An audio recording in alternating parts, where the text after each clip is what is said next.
Era el gato que tenía cuando vivía con sus padres. Por lo visto, cuando sus padres murieron y su tía se hizo cargo de Miyawaki, tuvo que desprenderse del gato y lo recogió aquel pariente en Kokura. Mi tía está tan ocupada que no puedo pedirle que me lleve a Kokura para ver al gato. Pensé que durante el tiempo libre quizá podía escaparme, pero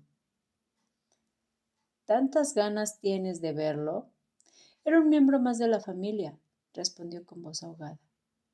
Ya, claro. Y Yasmina cruzó los brazos sobre el pecho. Él nunca había tenido una mascota y no sentía ningún afecto especial por los gatos. Pero para Miyawaki se trataba del gato que había cuidado con amor junto a sus padres y era el último miembro de la familia con quien compartía la felicidad anterior a la muerte de estos. Aquello como razonamiento podía entenderlo. Al grano, era solo un gato, pero un gato importante. Ante la cuestión de que si fue fugarse en mitad de aquel viaje de estudio sometido a un control casi militar por un gato que su amigo consideraba único en el mundo, cabían dos respuestas: o sí o no. Por supuesto eligió el sí. ¡Vamos! Al pronunciar Yasmina aquellas palabras, fue Miyawaki quien se sintió acobardado. Pero faltan 3 horas para que apaguen las luces. ¿Sabes dónde vive tu pariente? Al parecer vivía en un bloque de pisos muy cerca de la estación de Kokura. Con que nos saltemos el baño será suficiente y el dinero que llevamos nos alcanzará. En ir y volver de Kokura les volarían de golpe unos miles de yenes. Vayámonos sin contarle nada a los compis. Si nos descubrieran, serían acusados de complicidad. A la hora del baño, podemos decirles que tardaremos un poco y que se adelanten, y entonces nos escapamos. Si voy, iré yo solo. No quiero involucrar a nadie. No me hables como si fuéramos extraños, ¿vale? Les habían prohibido llevar su ropa, de modo que tenían que elegir entre el uniforme o el pijama. Los dos dormían en chandal, así que decidieron ponérselo antes de salir. Llamaba menos la atención que el uniforme. Cuando les tocó el turno del baño, fingieron que aún no estaban listos y sus compañeros de habitación se adelantaron. Esperaron 3 minutos y salieron de la habitación. Como en el vestíbulo de la puerta principal había un profesor vigilando, se dirigieron directamente a la salida de emergencia, que era donde habían puesto sus esperanzas. El pomo de la puerta de incendios estaba recubierto por una funda de plástico de seguridad, de forma que, al romperse, resultaría visible. En el momento en que descubriesen que el precinto estaba roto, pasarían lista enseguida. ¿Qué hacemos? Seguro que los profes lo miran al hacer la ronda. Arriba, dijo Yasmine al atribulado Miyawaki, y lo arrastró al interior del ascensor. Si la rompemos en otro piso, no sabrán quién ha sido. A fin de aislar los ruidosos alumnos, les habían dado todas las habitaciones en las mismas plantas. Si rompían el precinto de uno de los pisos en los que se alojaban los huéspedes normales, tardarían más en descubrirlo.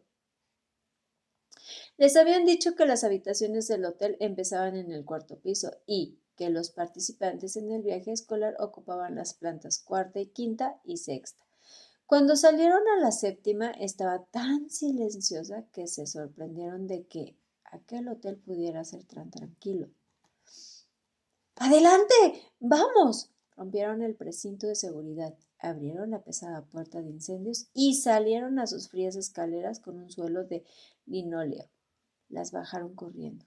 Descendieron hasta la planta baja y, al salir de la escalera, descubrieron que ésta confluía con la entrada de los dependientes de los comercios del hotel.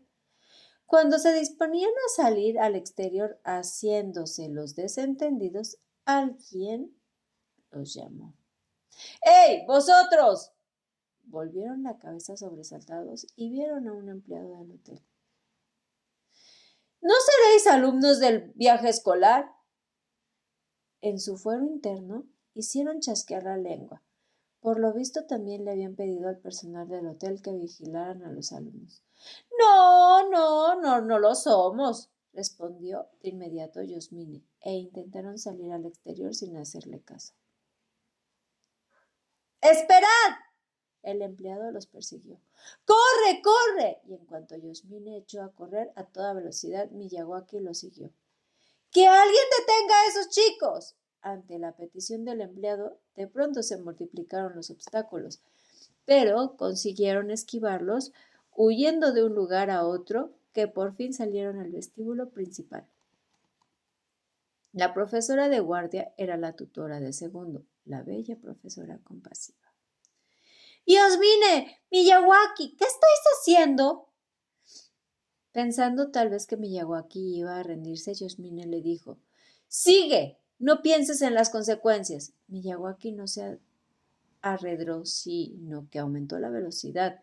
Pasaron junto a la bella profesora, que extendía blandamente los brazos en su dirección con el propósito de detenerlos, y se sumergieron en la multitud de la calle.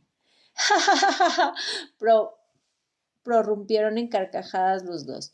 No habrían sabido decir quién fue el primero en soltarlas, pero podían haberse abierto paso desde el principio por la puerta principal, ya que de nada les había servido subir hasta la 7ª planta. No habría cambiado nada.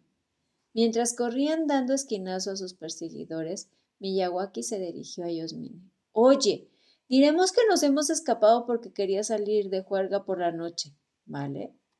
Vale. Caminaron por la ciudad desconocida preguntando a la gente cómo llegar, y unos 20 minutos se plantaron en la estación de Hakakata. Ya en la ventanilla, cuando se disponían a cambiar los billetes para Kokura, alguien gritó: ¿Qué hacéis? Era la voz profunda del profesor de educación física. Se alejaron de la carretera de la ventanilla, pero el profesor atrapó a Yasmine haciéndolo por el borde de la chaqueta de chandal. Mientras él forcejeaba intentando desasirse, llegaron otros profesores que atraparon a Miyawaki. La huida había tocado su fin. De Yasmine podía esperarse algo así, pero ¿también Miyawaki? ¿Se habrán dejado arrastrar? ¿Será tonto? Esa era más o menos la versión de la escuela. De esto ellos se enteraron más tarde, pero lo cierto es que lo primero que habían hecho sus perseguidores había sido correr a la estación más próxima, puesto que de haber llegado más lejos la escapada, las cosas habrían adquirido una dimensión mucho mayor. Ellos habían creído que si se confundían entre la multitud ganarían tiempo y todo saldría bien, pero dadas las circunstancias habría sido mejor coger un taxi y haber llegado cuando antes a la estación de Hakakata. Se arrepentían de no haberlo hecho, pero ya era demasiado tarde. Tuvieron que comparecer en una de las habitaciones de los profesores. Estaban indignados.